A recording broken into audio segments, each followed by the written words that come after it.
Guys हाम्रो अन्डा र चना आइसकेको छ र चिन्नुभयो होला सबैजनाले। अनि यस आजदेखि चाहिँ म डाइटमा छु, किन भन्दाखेरि अब धेरै भयो नि त साथीसँग यहाँ चाउमिन खाएको, अनि त्यही भएर पनि हो।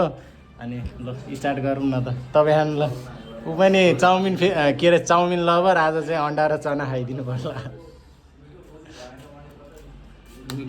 अनि भाउजू अन्डा र चना मात्रै दिनु है हाम्रो साथीलाई।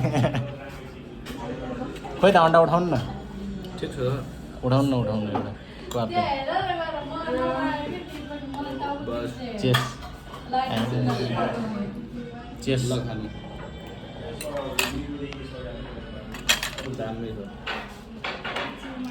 चना पनि टेस्ट गरिदिउँ न।